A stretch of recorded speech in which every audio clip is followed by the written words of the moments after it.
नमस्कार दोस्तों, स्वागत है आपका हमारी एक और नई वीडियो पर। हम डिस्कस कर रहे थे आरओ के प्रीलिम्स का प्रश्न पत्र और उसमें भी हम क्या देख रहे थे, उत्तराखंड का सेक्शन देख रहे थे। तो फर्दर हम आगे बढ़ते हैं और इसका नेक्स्ट प्रश्न 47वां प्रश्न हम डिस्कस करते हैं। होप आपको ये वीडियो सीरीज पसंद आ रही हो। कमेंट सेक्शन में अपना रिव्यू जरूर दीजिए, ठीक है। तो 47 डिस्कस कर लेते हैं। 1936 में गढ़वाल सेवा संघ की स्थापना कहाँ की गई थी? तो इसका प्रश्न का आंसर है दिल्ली में। इसी का नाम बाद में आपने देखा होगा हिमालय सेवा संघ कर दिया गया था, ठीक है। दिल्ली में स्थापित किया गया था। क्या उद्देश्य क्या था कि जो टीई राजशाही है वो उत्तरदायी शासन प्रदान करे, क्योंकि जो भी नीतियां बनेंगी वो प्रजा के हित में होनी चाहिए। श्रीदेव सुमन और इनके मित्रों द्वारा अथक प्रयास किए जा रहे थे कि हमें जो राजशाही वाला का एडमिनिस्ट्रेशन पार्ट है, जिसमें क्या वजीर हैं, ये सारे लोग हैं ना, ये उत्तरदायी शासन करें हमारे लिए। अच्छा, इसके बाद हमने देखा, इसके आगे हम एक और देखते हैं, प्रजामंडल सुना होगा आपने। प्रजामंडल इसकी स्थापना कहाँ हुई थी? तो इसकी स्थापना हुई थी चुक्खू मोहल्ला देहरादून में, है ना। इसकी स्थापना श्रीदेव सुमन और उनके मित्रों के द्वारा स्थापित किया गया था। अच्छा, अब देखते हैं इनका भी सेम क्या एजेंडा है कि जो ये सरकार है वो उत्तरदायी शासन करे, है ना। राज्य में ऐसी नीतियां बनाए जो किसके, प्रजा के लिए हितकारी हो, टैक्सेस कम हो, ये सारी चीजें इनका वो था। इसके बाद हमने फर्दर ऑन क्या देखा, 1947 में एक बड़ा विद्रोह देखा जिसको कहते हैं सकलाना विद्रोह, है ना। सकलाना विद्रोह 1947 में हुआ था। अच्छा, कौन कौन थे इसमें? एक बहुत बड़ा नाम आपने देखा होगा, नागेंद्र सकलानी है, और दौलत राम सकलानी, ये देखे थे आपने, है ना। एक विद्रोह ये हुआ था सकलाना में। फिर फर्दर ऑन हम क्या देखते हैं, 1948 में जो लास्ट में कीर्तिनगर विद्रोह हुआ था ना, कीर्तिनगर विद्रोह। बहुत सारे आंदोलनकारी जो कीर्तिनगर में स्थापित कोर्ट था ना, राजा वाला, उसको ये अपने अंडर ले लेते हैं। तो जैसे ही राजा को ये खबर पता चलती है तो राजा अपने सैनिक भेजते हैं, और सैनिक जब भेजते हैं तो सैनिक और इनके बीच में, आंदोलनकारियों के बीच में जब झड़प होती है तो हम देखते हैं दो व्यक्ति, नागेंद्र सकलानी और भोलूराम, कहीं कहीं पे मोलूराम भी लिखा होगा इसको। तो इन दोनों की शहादत हो जाती है। जब इनकी शहादत होती है तो जो ये आंदोलन है ये बहुत ही तीव्र हो जाता है। सारे लोग एकत्रित होते हैं, जितने भी हम मेन जो पर्सनैलिटी हैं वो सारे एकत्रित होते हैं, और इन दोनों के जब शव यात्रा ये कहाँ ले जाने की सोचते हैं, ये टिहरी भागीरथी नदी के किनारे ले जाने की सोचते हैं। और बाद में जो गढ़वाल राजा के या राजशाही के जो सैनिक हैं ये भी हाथ खड़े कर देते हैं कि हमसे अब ये संभलेंगे नहीं। तो लास्ट में इसी का रिपरकशन है कि मतलब इसी का रिजल्ट है, जो हमारे अंतिम राजा हैं टिहरी रियासत के, मानवेंद्र शाह, वो बाद में 1949 में, है ना, आपका टिहरी रियासत को किस में सम्मिलित कर देते हैं? टिहरी रियासत को आपको किस में सम्मिलित कर देंगे? ये भारतीय संघ में विलय कर देंगे इसका। तो ये बड़ी अचीवमेंट थी।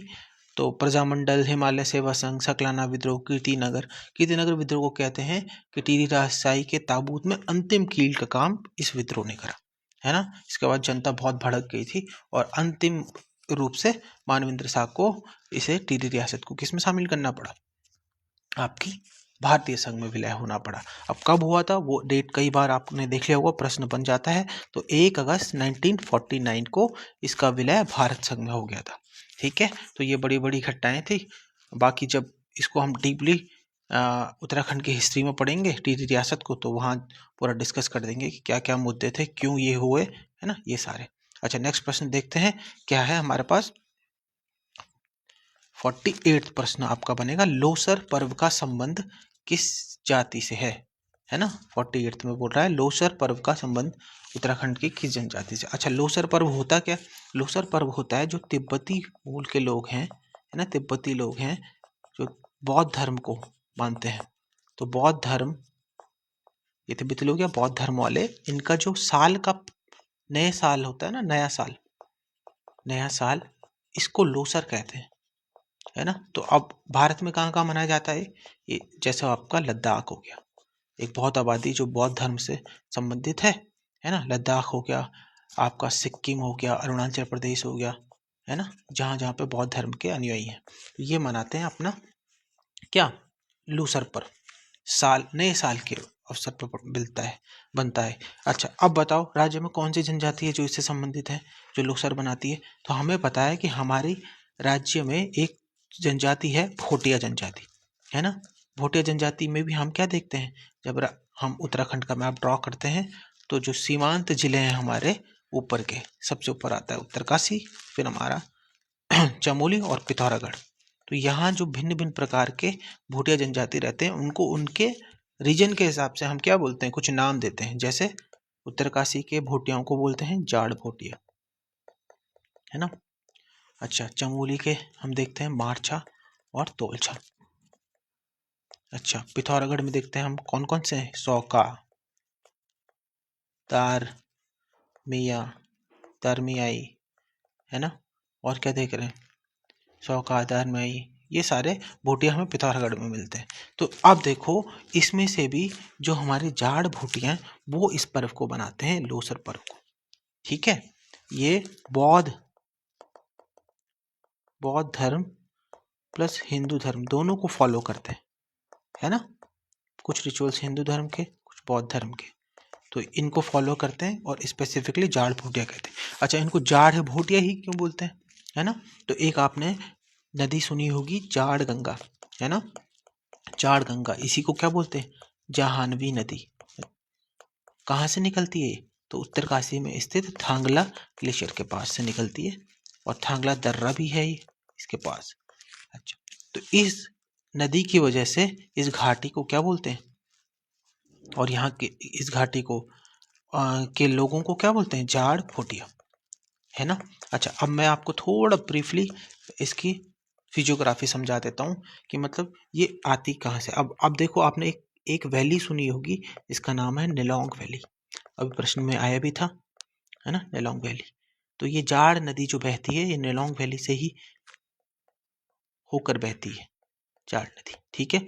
अच्छा, अब ये ट्रिब्यूटरी किसकी है, ट्रिब्यूटरी मतलब सहायक नदी किसकी है, तो ये सहायक नदी है आपकी किसकी, भागीरथी की। भागीरथी की एक प्रमुख सहायक नदी है, और ये भागीरथी से कहाँ पे मिलती है, लंका ब्रिज, लंका पुल है यहाँ पे, लंका पुल, ठीक है।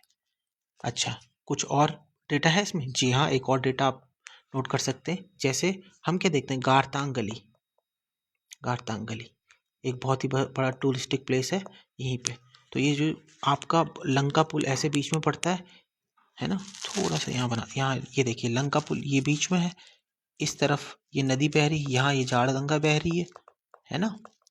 इधर से ये नेलोंग वैली के लिए चला गया रास्ता, है ना, नेलोंग वैली, इसको उत्तराखंड की लद्दाख भी कहा जाता है, उत्तराखंड का लद्दाख।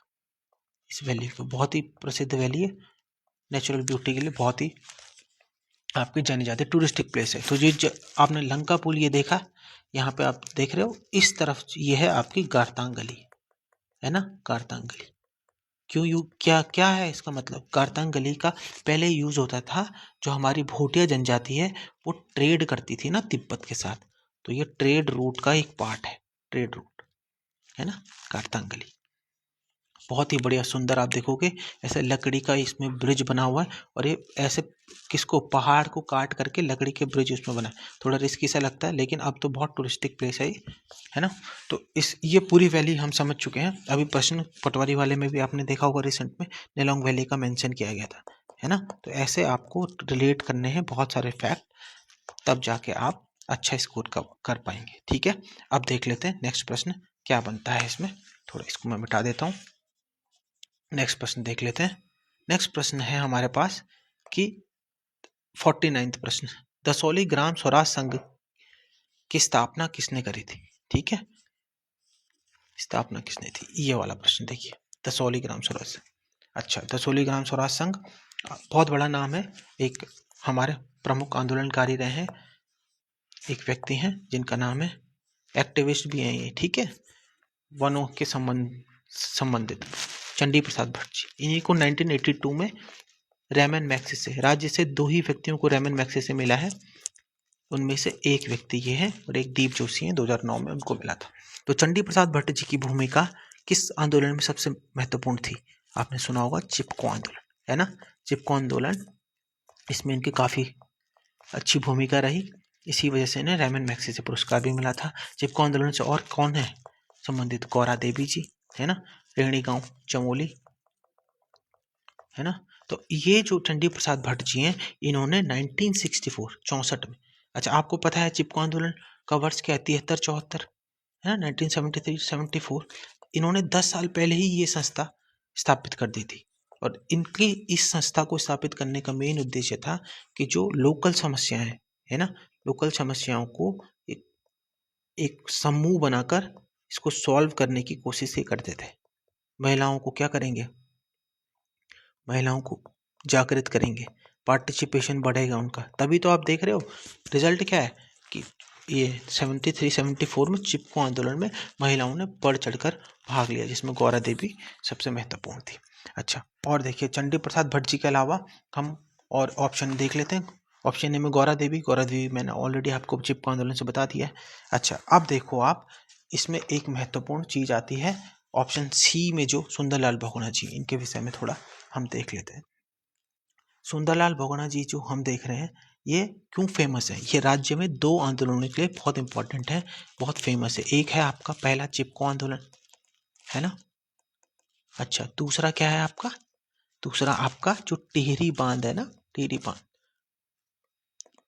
इस टिहरी बांध, इन्होंने टिहरी बांध इतने लार्ज स्केल में इतना बड़ा बांध बनाने के लिए इन्होंने भारत सरकार के समक्ष ये बात रखी थी कि डायरेक्ट इंदिरा गांधी से इनकी बात हुई थी कि इतने बड़े बांध बनाने की हमारी कोई आवश्यकता नहीं है ना, बड़े बांध की बनाने की आवश्यकता नहीं है। और क्यों नहीं है? क्योंकि ये जो हमारा टिहरी जो आता है, ये सिस्मिक जोन, भूकंप जोन जिसे बोलते हैं, 5th के अंतर्गत आता है, 5वां, है ना। सबसे विकट जो जोन होता है वो 5वां जोन होता है। हमें पता है टिहरी बांध ये इस जोन के अंतर्गत आता है। तो कभी इन्होंने फ्यूचर में बोला था कि कभी अगर टिहरी बांध अगर आपका टूटता है तो नीचे के जो रीजन के जो आपके नगर हैं, जैसे ऋषिकेश, है ना, और हरिद्वार, ये सारे के सारे इनको बहुत ज़्यादा नुकसान पहुंचेगा, इनका ये कहना था।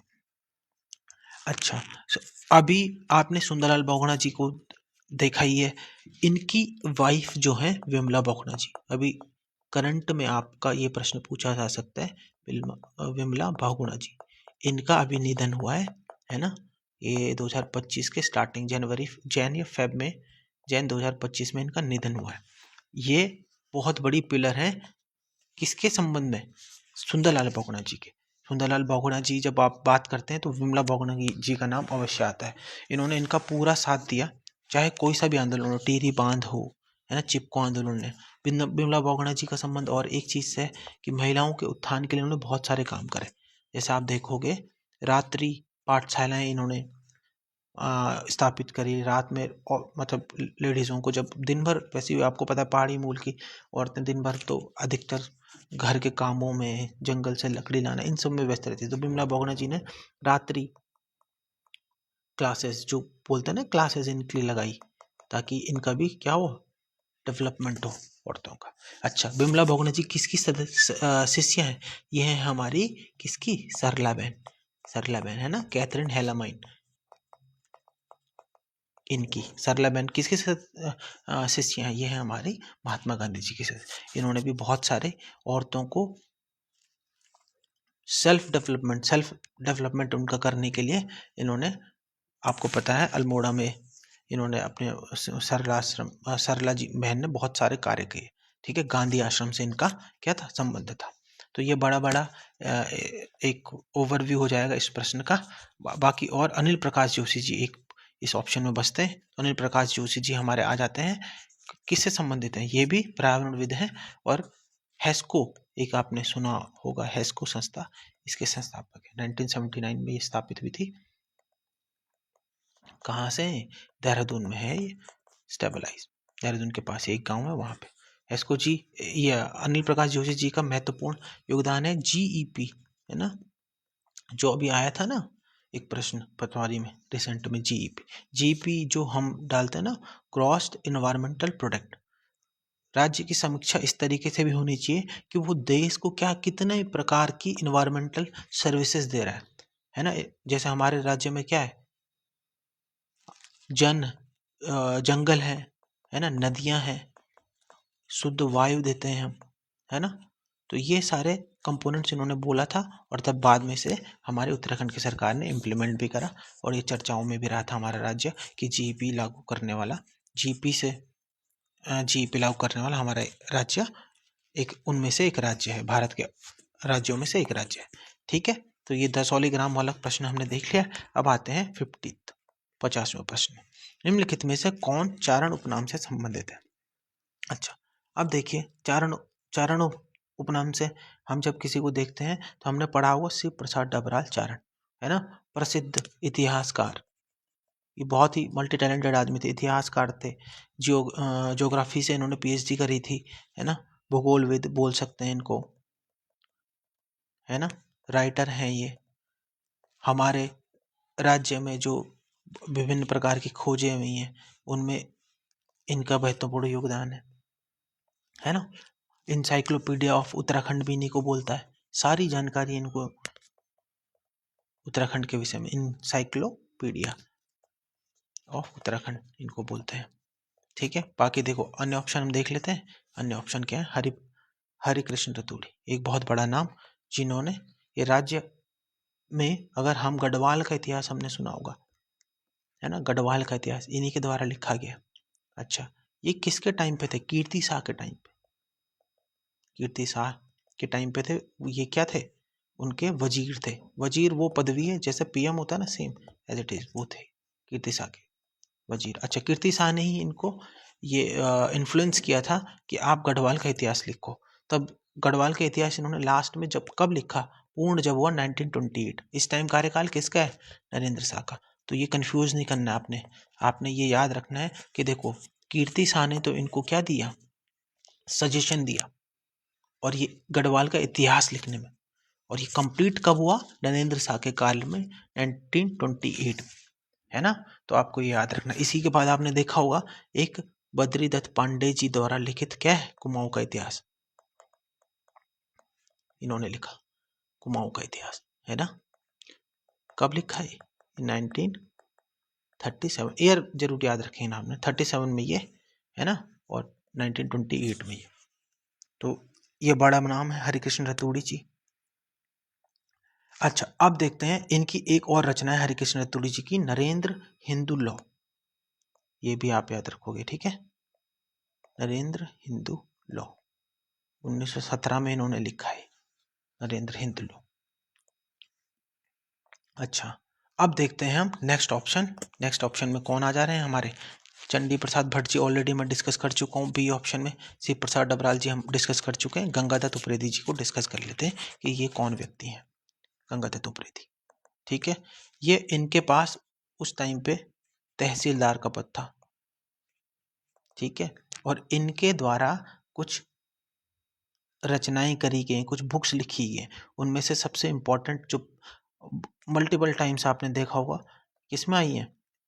एग्जाम में आई है। तो इसका नाम है descriptive list of martial caste of the Almora district. इनकी एक बहुत बड़ी रचना है, ये देख, ठीक है, Gangadatt Upreti ji. Hill dialects of Kumaon division, एक बुक और है इनकी, hill dialects of the Kumaon division. देखो ये बहुत इंपॉर्टेंट हो जाती है रचनाएं, तो आपको देख रहे हो, आप ग्रुप सी में भी भर भर के पूछ रहे हैं। अच्छा, अब आपने देखना है कि इन रचनाओं को कौन कौन सी, देखो रचनाएं तो हमारे पास बहुत सारी हैं, आपने मेन कौन सी याद रखनी। तो कभी भी मैं आपके पास टेलीग्राम में आपसे एक पेज, एक दो पेज शेयर करूंगा। देखो जो बड़ी बड़ी बुकें हैं ना, जैसे बद्रीदत्त पांडे जी की कौन सी बुक है आपकी? कुमाऊं का इतिहास। तो कुमाऊं का इतिहास बद्रीदत्त पांडे जी ने कहीं ना कहीं से रेफरेंस से लिया होगा ना कुछ लिखा होगा। तो रेफरेंस बोले तो किसी और किताब का कोई प्रसंग उठाया होगा कि मैंने ये डाटा यहाँ से लिया है। तो आप जब कोई बड़ी किताब पढ़ते हैं या आपने कभी सुना होगा उसके बारे में, तो नेट से सर्च करिए, अगर उसका पहला दूसरा पेज मिल जाए तो उन्होंने वहाँ पे मेंशन किया होता है कि मैंने ये रेफरेंस यहाँ से उठाया है ना। कोई डेटा उठाया होगा उन्होंने तो किसी किताब से उठाया, और वहाँ इन किताबों का मेंशन जरूर रहता है। तो आपने उनमें ज़रूर फोकस करना है कि वो किताबें कौन कौन सी हैं जिनसे ऐसे बड़े बड़े इतिहास लिखे गए हैं, है ना, मेन वाले। तो मैं ज़रूर आपसे साथ शेयर करूँगा, कुछ पेजेस हैं उनको आपने पढ़ना है। वैसे तो आपने मल्टीपल देखे होंगे, बहुत सारी बुक्स हैं, पर आपने बेसिकली कुछ किताब हैं जो आपने ये याद रखनी है। तो गंगादत्त उप्रेती, भाषाविद भी बोल सकते हैं इनको। तो एक तो hill dialects of the Kumaon division उन्होंने लिखा है, और descriptive list of the martial caste of the Almora district इन्होंने लिखा है। अच्छा, अब देख लेते हैं नेक्स्ट प्रश्न हमारा क्या बनता है। 51वां प्रश्न जो हमारा है कि बाल्यकाल में गोसाई दत्त नाम से कौन जाना जाता था। तो एक हिंदी के बहुत बड़े कवि, 51वां प्रश्न, सुमित्रानंद पंत जी को इनका बाल्यकाल का नाम क्या है, गोसाई दत्त, है ना। सुमित्रानंद पंत जी कहाँ के, अल्मोड़ा निवासी हैं, ठीक है। इनका जो घर था, इसको अब क्या बना दिया गया है, संग्रहालय बना दिया गया है ना। और इस संग्रहालय का नाम अगर कभी पूछ लिया प्रश्न तो पंत वीथिका करके अल्मोड़ा में संग्रहालय। अच्छा, लोकरत्न पंत जी कौन है, लोकरत्न पंत ऑप्शन ए में देखेंगे आप तो कौन है, ये गुमानी, इनके नाम के आगे गुमानी भी लिखा रहता है। एक कवि थे ये, और किसके, राजा गुमान सिंह ने इसको, गुमान सिंह द्वारा ये पदवी इनको दी गई थी। गुमान सिंह कौन है, अच्छा आपने जब देखा होगा लास्ट गोरखाओं के बाद, गोरखा जब आए थे ना, तो 1790 में कुमाऊं में गोरखाओं का युद्ध किसके साथ हुआ था, चंद डायनेस्टी के साथ हुआ था कि नहीं हुआ था।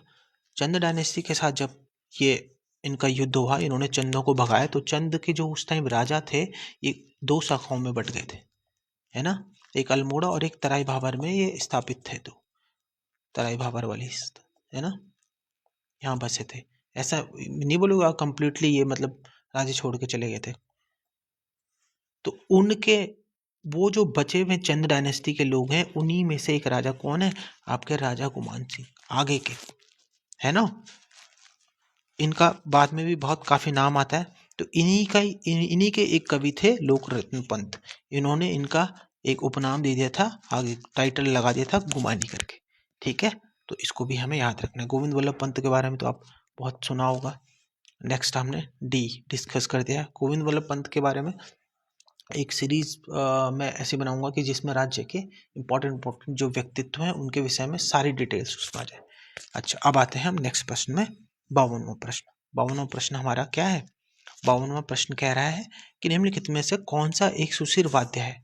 सुशिर वाद्य, सुशिर का मतलब होता है फूंक से बजाए जाने वाले, फूंक से बजाए जाने वाले यंत्र, है ना, वाद्य यंत्र, फूंक से बजाया जाना। हुड़का, ये नहीं हो सकता है, हुड़का होगा नहीं। नागफनी, ये है इसका आंसर, ठीक है, नागफनी। तो नागफनी जो होता है ये मुंह से बनाया जाता है, इस टाइप से आपने देखा होगा। थोड़ा सा इसको ऐसे बना के मैं बताता हूँ आपको,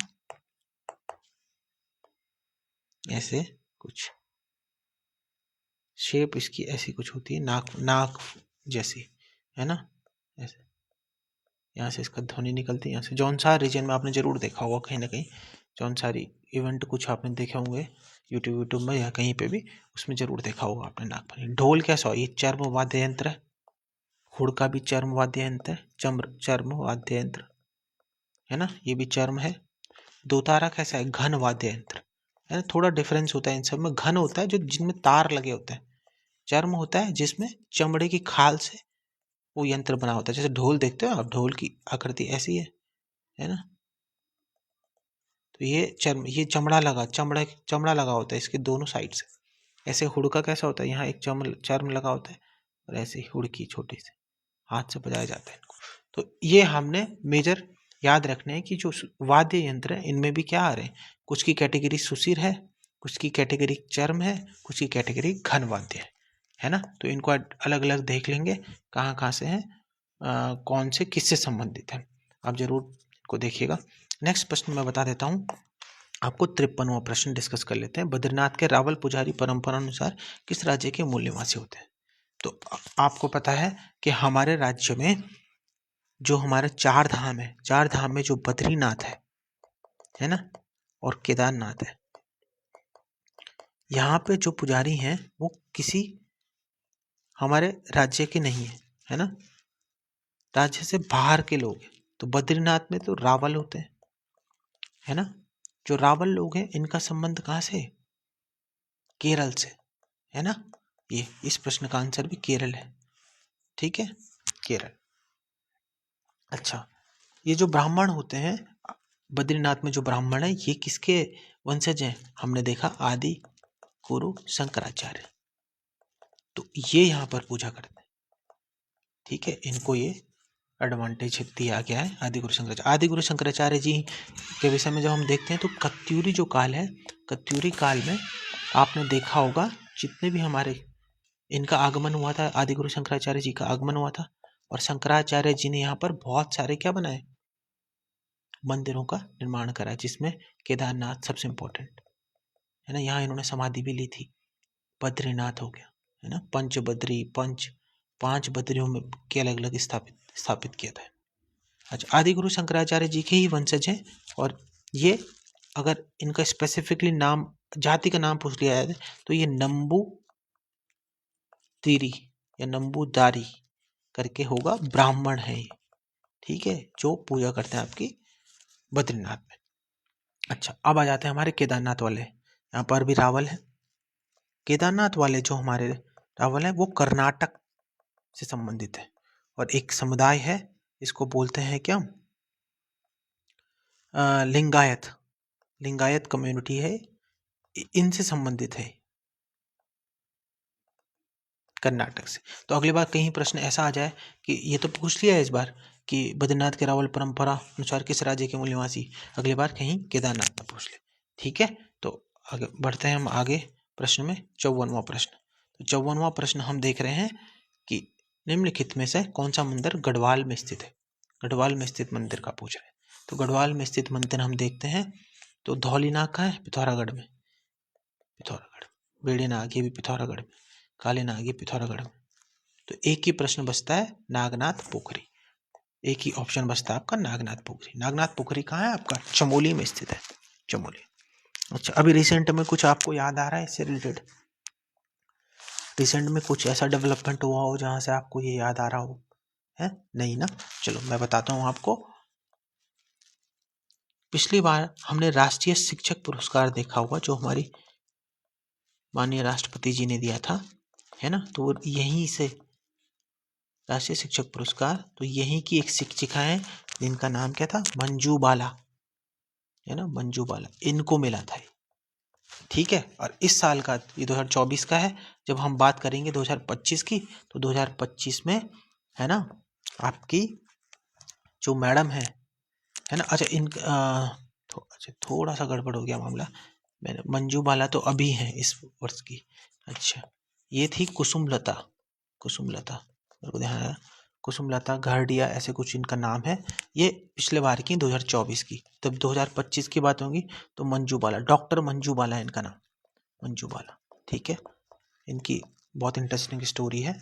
ये एक ही जगह पर जब से पोस्टेड है, इनकी जॉब लगी होगी, तो स्टार्टिंग में एक ही कुछ साल किसी और विद्यालय में उन्होंने काम करा, उसके बाद से लगातार ये आपका चुरानी करके एक जगह है, चुरानी, चुरानी नाम भी पूछ सकता है, ऐसे चुरानी लिख दो, जगह का नाम भी पूछ सकता है, चुरानी, है ना। तो ये चुरानी है आपका कहाँ पे? बागेश्वर में, बागेश्वर, है ना, यहाँ से ये संबंधित है, और लगातार इन्होंने बहुत अच्छा काम कर रही हैं। इंग्लिश का ट्यूशन भी देती हैं बच्चों को आगे के उनके फ्यूचर के डेवलपमेंट के लिए। तो एक ही और बहुत बढ़िया काम कर रही हैं, एक ही जगह पे हिल पोस्टिंग लेना, ये आपको पता है थोड़ा क्या? सब लोग पहाड़ों से कहाँ भाग रहे हैं? मैदान की तरफ, लेकिन इन मैम ने लंबे समय से इस विद्यालय को सेवा दे रही हैं, और पहले केंद्रीय विद्यालय में थी ये शिक्षिका, है ना, और अब ये उसी जगह पे प्राइमरी स्कूल की हेड मास्टर हैं, और इस वर्ष का इनको राष्ट्रीय शिक्षक पुरस्कार मिला है। क्या नाम है इनका? मंजू बाला। अच्छा, अब आ जाते हैं हम नेक्स्ट प्रश्न पे, जिसका नाम है 55वां प्रश्न। 55वें प्रश्न में क्या बोल रहा है? जनपद के समूह में कौन सा अंतर्राष्ट्रीय सीमा साझा करता है? तो अंतर्राष्ट्रीय सीमा साझा करने के लिए हम देख लेते हैं राज्य के कौन कौन से जनपद हैं। अच्छा, ये हम देखते हैं सीमांत जिले, अभी जो मैंने भोटा जनजाति से आपको बताया था। तो पहले क्या है हमारा आपका उत्तरकाशी, फिर आपका चमोली, फिर ये पिथौरागढ़। कब नाम से इनको याद रखते हैं, ठीक है। 1962 में याद कैसे रखोगे, कब बने स्थापना वर्ष, 62 में हमारी चीन इंडो चाइना वॉर हुआ था, उससे 2 साल पहले इनका गठन किया गया था। तो ये 3 जिले तो किससे हैं, तिब्बत से सीमा लगा रहे। यहाँ पे कौन है आपका, तिब्बत, ये तिब्बत है ना। और इस तरफ हम क्या देखते हैं, ये वाला जो सेक्शन है इसमें हम नेपाल के साथ बाउंड्री बनाते हैं। तो सीमांत जिले कौन से हो गए, चमोली, कप याद रखना सीधा, ठीक है। और इस तरफ से हम क्या देखते हैं, पिथौरागढ़, ये हो गया। पिथौरागढ़ से नीचे हम अगर आएंगे तो क्या है आपका चंपावत, है ना, चंपावत, और यहाँ नीचे आपका यूएस नगर। तो और ये 3 जिले किससे, नेपाल से बाउंड्री लगाते हैं, ठीक है। अब हम कभी राज्य में ऐसे पूछ ले कि एकमात्र जिला जो 2 देशों से सीमा लगाता है, तो उसका नाम क्या है, पिथौरागढ़, ठीक है। ये ज्योग्राफी के सेक्शन आपको अवश्य पढ़ाऊंगा, इसको जल्दी जल्दी कवर करेंगे। काफ़ी अच्छा सेक्शन होता है यहाँ से मार्क्स गेन करने का, ठीक है। अब आते हैं हम नेक्स्ट प्रश्न में। 56वां प्रश्न है आपका, सोना नदी वन्यजीव अभयारण्य निम्नलिखित में से किस जनपद में स्थित है। तो आपको याद रखना है सोना नदी वाइल्ड लाइफ सेंचुरी, तो ये पौड़ी जनपद में स्थित है, ठीक है। पौड़ी जनपद, सोना नदी, सोना कहते हैं कि इस नदी से सोना निकलता है, ठीक है। अच्छा अब देख लो, राज्य में वाइल्ड लाइफ सेंचुरी जितनी है वो मैं आपको एक ट्रिक से याद करा लेता हूँ। तो आपने याद करना है कैसे, G17 के 14 ASP के 5 मन थे।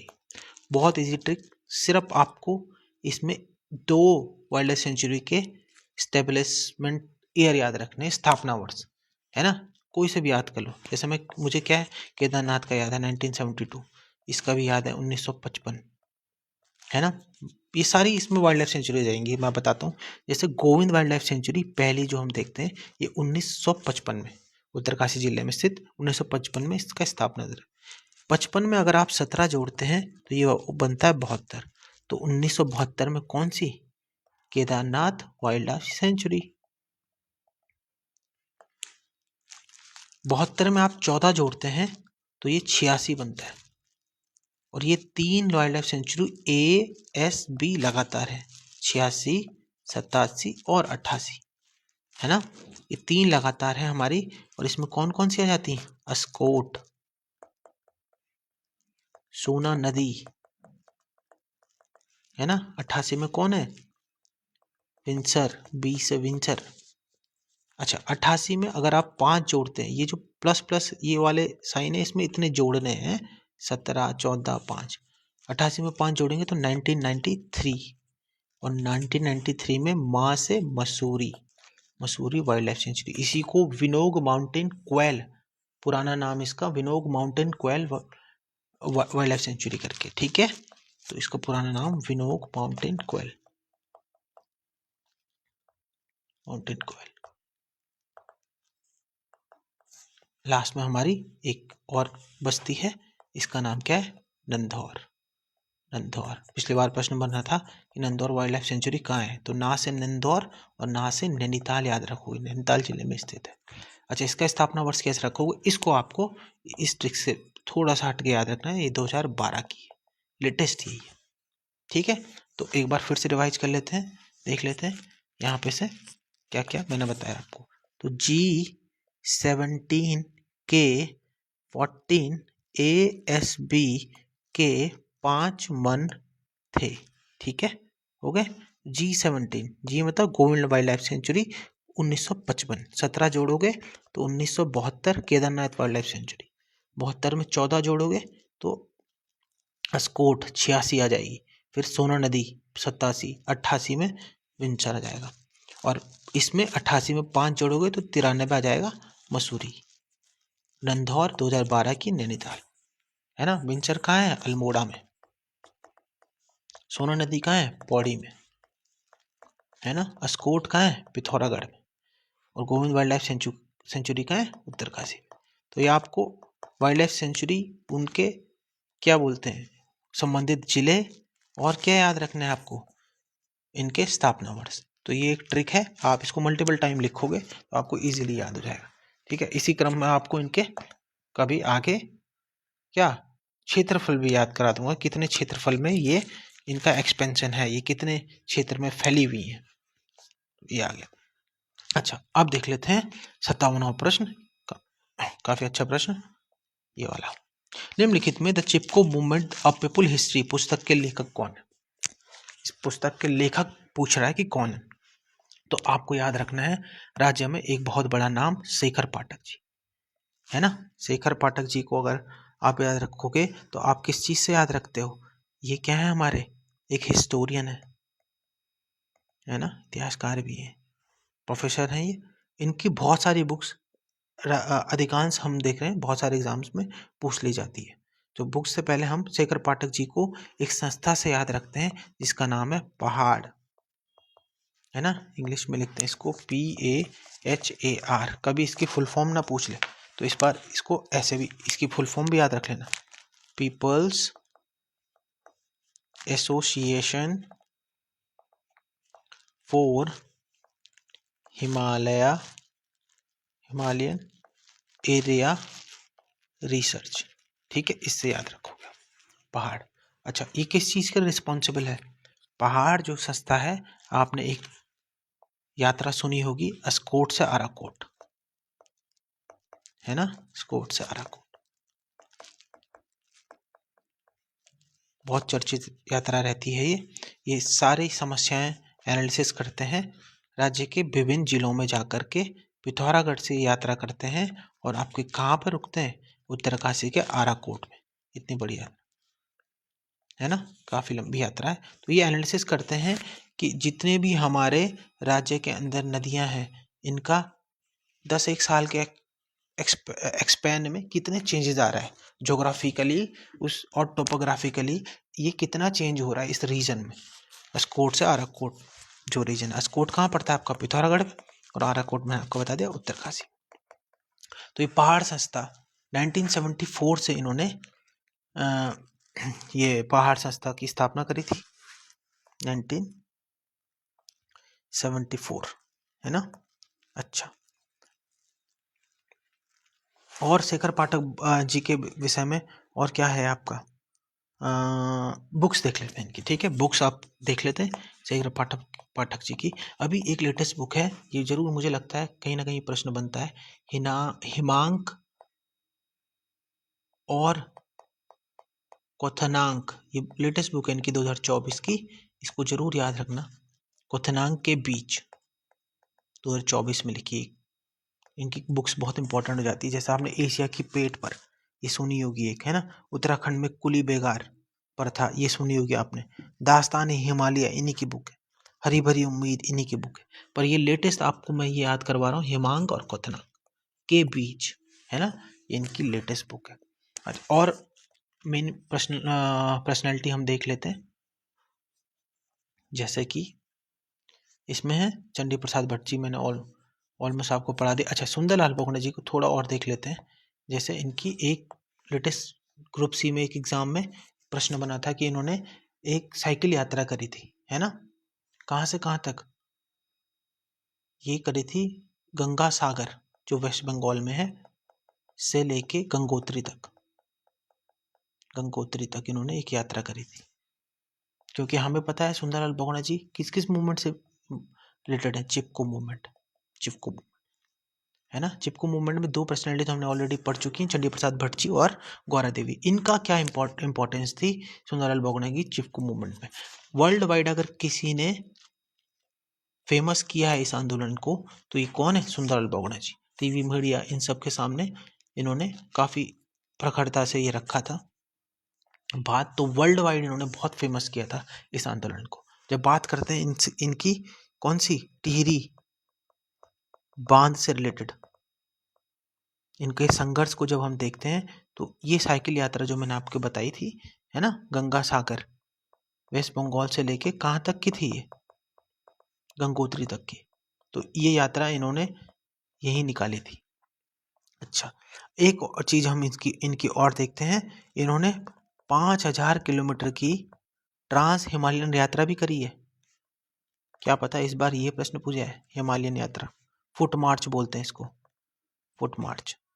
कहाँ से कहाँ तक? कश्मीर से लेके कोहिमा तक, कोहिमा तक, है ना। और इन्होंने इसी दौरान एक स्लोगन दिया, बहुत फेमस हुआ था वो। इसका नाम था ecology is permanent economy, permanent economy. ठीक है, तो पहला तो हमने देख लिया गंगा सागर से गंगोत्री तक साइकिल यात्रा। दूसरा हम देख रहे हैं 5,000 किलोमीटर की ट्रांस हिमालयन फुट मार्च भी इन्होंने किया था। ठीक है, ये इंपॉर्टेंट शख्स है। अच्छा, इसके बाद हम नेक्स्ट प्रश्न देख लेते हैं, 58वां प्रश्न, लास्ट देख लेते हैं आज।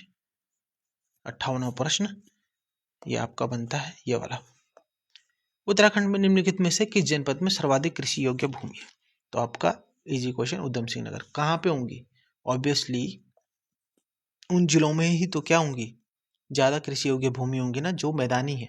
और राज्य के हम देखें हरिद्वार और यूएस नगर, यही तो है मैदानी जिले। बाकी तो पार्शियली आप देहरादून देखोगे तो हिल में भी आता है देहरादून, है ना।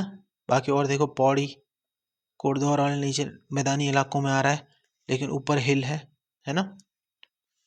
और ये ही जो 2 जिले हैं ये पूर्णतः मैदानी है, और इन्हीं में से एक जिले यूएस नगर में काफ़ी अच्छी खेती होती है, सर्वाधिक भूमि कृषि योग्य भूमि यहीं पे। आपने देखा होगा चावल बहुत फेमस है यहाँ का, गन्ना बढ़िया होता है यहाँ पे, है ना, गेहूँ, ये सारे, ये 2 चावल और गन्ना तो मोस्ट इम्पॉर्टेंट इनमें क्या है, फसलें हैं उधम सिंह नगर की। तो आज के लिए इतना ही रखते हैं, मिलते हैं आपको अगले वीडियो में। होप आपको ये वीडियो पसंद आ रही होगी, तो जरूर लाइक और कमेंट जरूर कर दीजिए। ठीक है, थैंक यू।